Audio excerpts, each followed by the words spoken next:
Hey guys, and welcome back to another video. I hope you are all doing well. So today I thought we would talk about how to get more protein in your diet. How to get more protein in your diet, because this is a question I get asked all the time by my clients. So I thought I'd share a few tips and tricks on how to do just that, basically. So if you do find this video useful or helpful at all or any way, please give it a big thumbs up, click that subscribe button and turn notifications on. Without further ado, let's get into the video.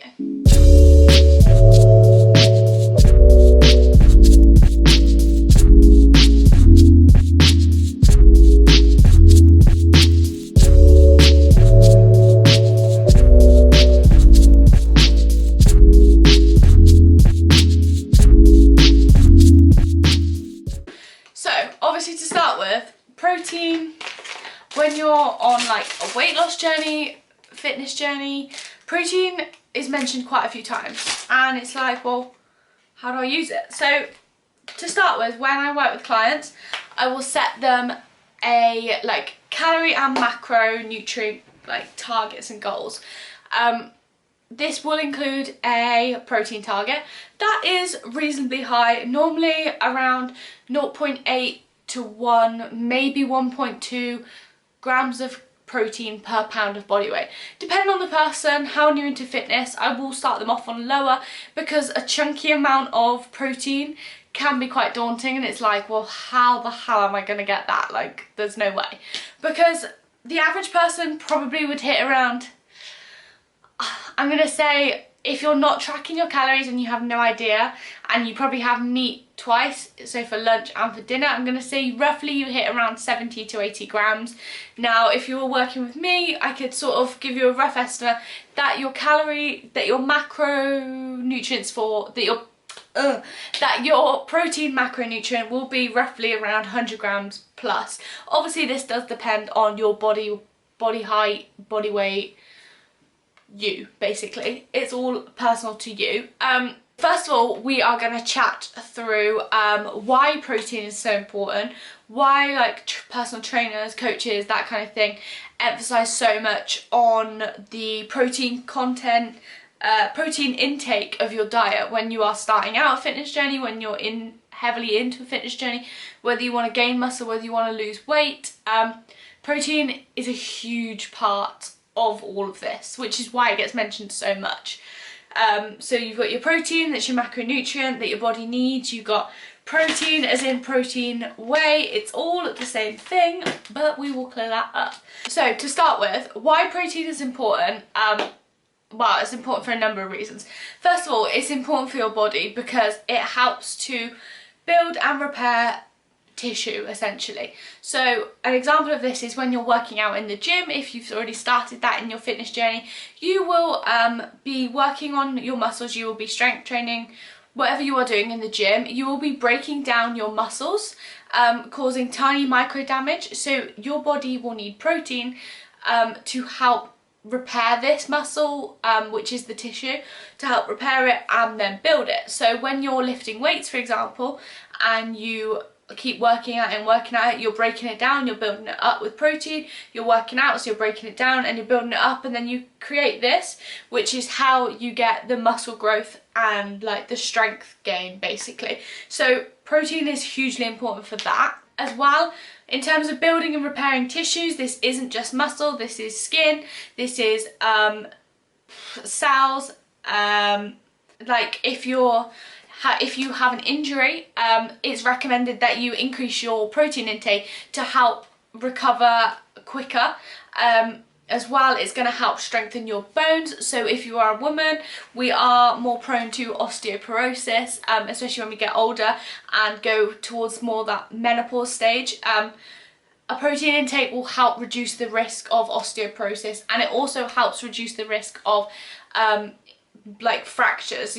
When you're not taking on as much protein, you are more at risk of, you know, when you fall over, fracturing your like bones or whatever, whereas if you have a higher protein diet, you'll be less at risk from that.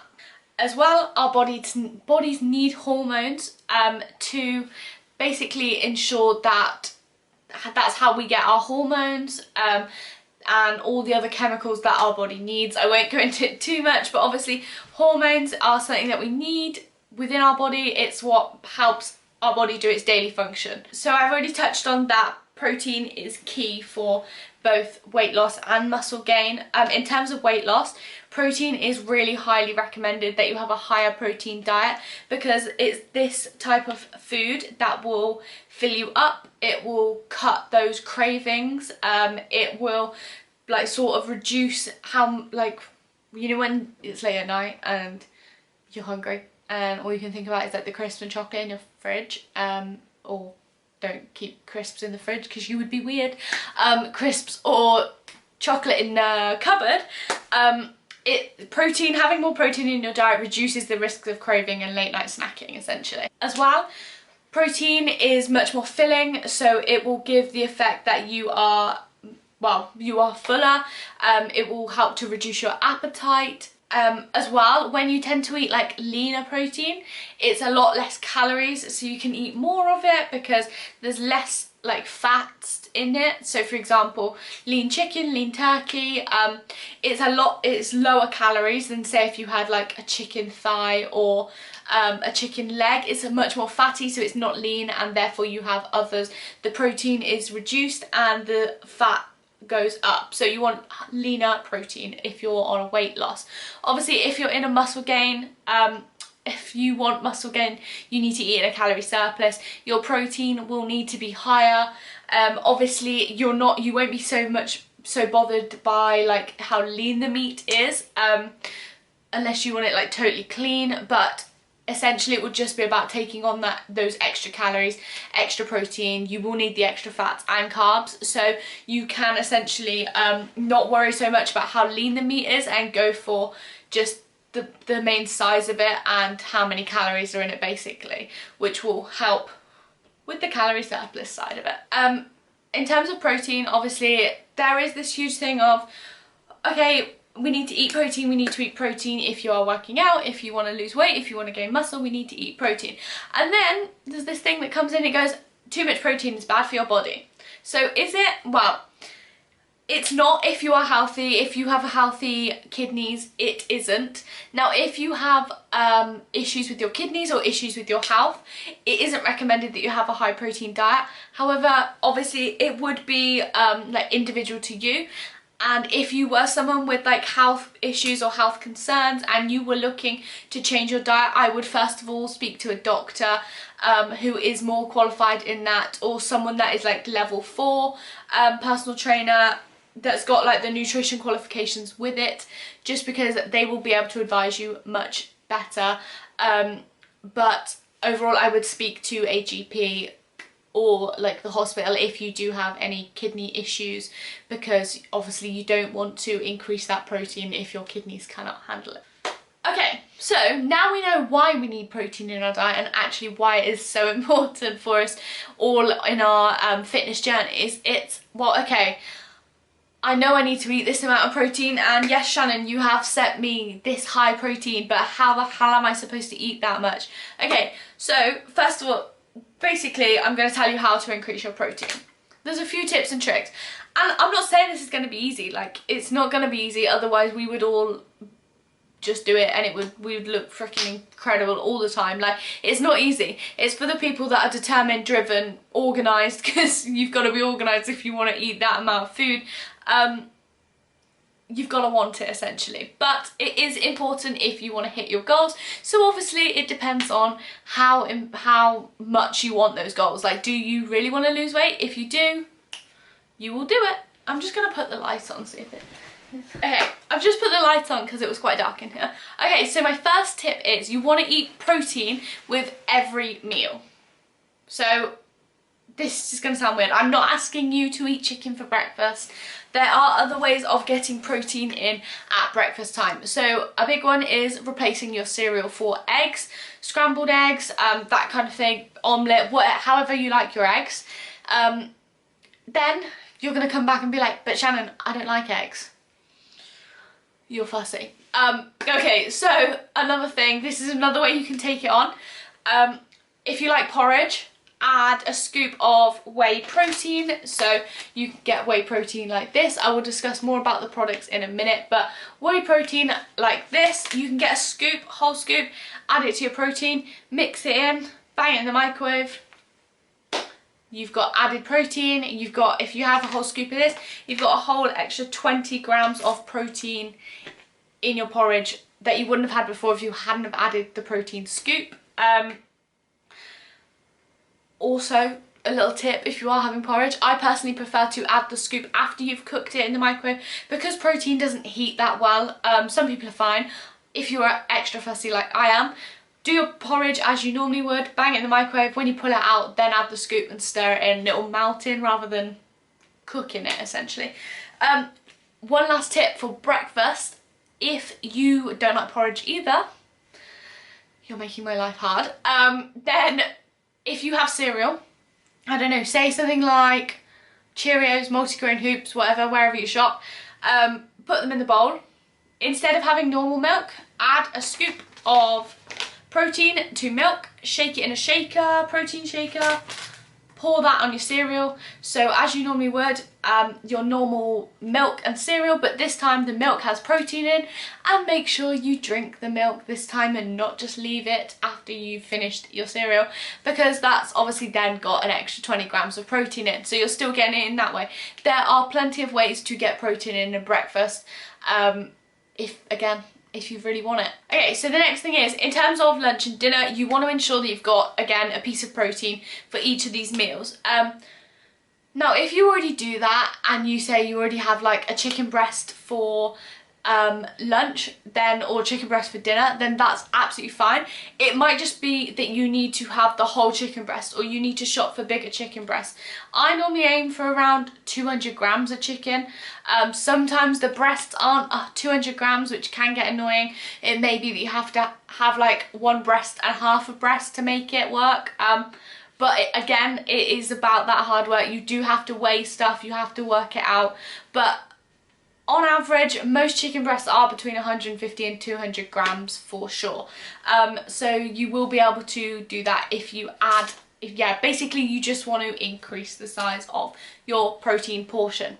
Another tip with dinner and lunch is that you want to ensure that, say if you've got, I don't know, chicken, rice and veg, you can get much more creative with that.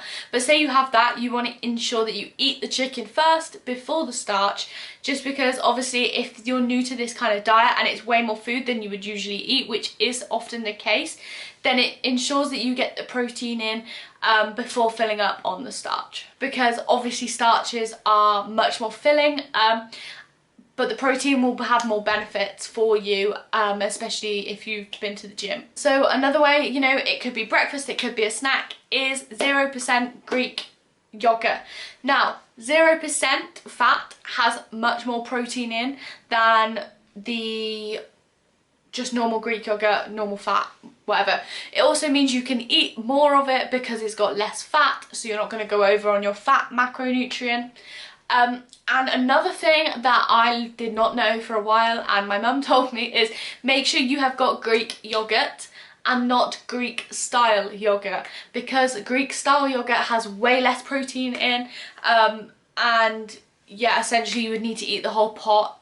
So I always go for the Aldi or Lidl yogurt. It's in a huge bucket like this, just as Greek yogurt 0%. I think the branded one is Fage or F-A-G-E, I'm not sure. I'll put a link here so you can see what it looks like. But obviously you can have that, have some fruit in it, put some 0-calorie syrup on it, you know, you have whatever you want on it, but that is a really good source of protein and you can sort of make it as you want. I'm not saying sit there and eat the whole thing, because 0% fat Greek yogurt really is tough going if you've got nothing else in it. It's quite dry and it's not sweet like normal yogurt. So yeah, but you'll just have to play around with it. You can also add like peanut butter and apple, and I find that mixes really well. And again, another tip, Greek yogurt, if you've got one like this, so this one is the speculoos flavour, you can add a whole scoop to your Greek yogurt, stir it around, it'll eventually mix in properly and it won't be too grainy. And then you've got your Greek yogurt plus a scoop of protein inside your yogurt, so you're getting way more protein.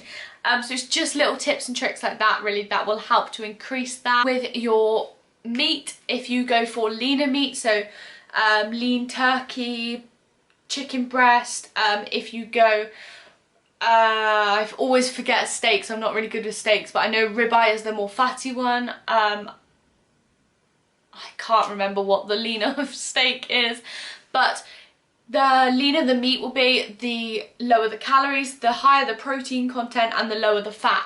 Whereas if you just get any old meat, it will have higher protein than like normal food, but you'll also be dealing with like a higher fat macro, like you'll be dealing with higher fat quantities, which then could essentially, like, you will fill up your fat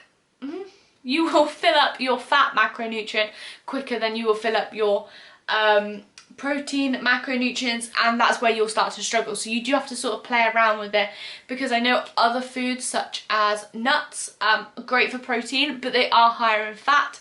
So when you're having them, you want to keep an eye on where your fats are sat in terms of your protein, and make sure you balance them out. So on a day where you have, I don't know, like a steak that isn't as lean, I wouldn't then have nuts in the same day to get protein up. I would go for something much leaner, like 0% fat Greek yogurt. Another tip is add peas to your meal. Peas have like 8 grams of protein in per cup. Peas are incredible, like they're so easy to eat, they don't taste that bad for vegetables, and yeah, that's like one of the best sources of protein vegetable wise. I add chia seeds to everything, so porridge, Greek yogurt again, add those on, another great source of protein. You don't even taste them, you can't even tell they're in the foods. Again, if you are still not sure on it all, I would recommend using MyFitnessPal to track exactly how much protein you are getting and how you're hitting it, and you'll start to figure out what is leaner protein and what is fattier protein, because you'll be able to see if your fat macronutrient has gone up too much, because obviously ultimately you would rather focus on your protein and keep your fats under, because if your fats go higher, you won't, like, it's going to boost your calories up a lot more. So it's really important to ensure that you've got the nice macro split, whatever your macro split will be, and remember, it will be personal to you. And if you do want to find out how to work out your calories and macros, I have done a video on it, so I'll leave the link here, and you can obviously go and check that out. Okay, then you have supplements. So I use protein supplements if I'm struggling to get protein in on that day. Sometimes you just can't stomach that much meat, that much food, so going for something like whey protein, clear whey, this one's more like squash, you just mix it with water and it goes down so much easier. This one is much more creamy and milky, which I know some people have an issue with, but again, great flavours, they go up, and you can then just drink your protein. Both have 20 grams of protein in. Or you can go for something like a protein bar.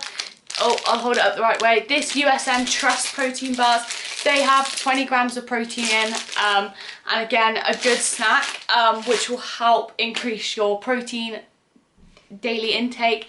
So 20 grams, they all have 20 grams in, and it's just another way of increasing your protein intake if you're struggling to eat like normal foods like meat and things like that. Because ultimately, I know it can be difficult, like, increasing your food that much. Yeah, because ultimately I know it can be difficult trying to hit your macronutrients. I appreciate that, but there are easy ways around it. There are tips and tricks. You do have to play around with your food and sort of learn how much protein is in different stuff, but hopefully this video will help you. So that is enough of me rambling for today. I hope this video has been helpful for you. If it has, please don't forget to give it a big thumbs up, click that subscribe button if you have. I love all of your support, and don't forget to turn your notifications on so you don't miss any more of my important videos that may benefit you. And I will see you for the next one. See you later.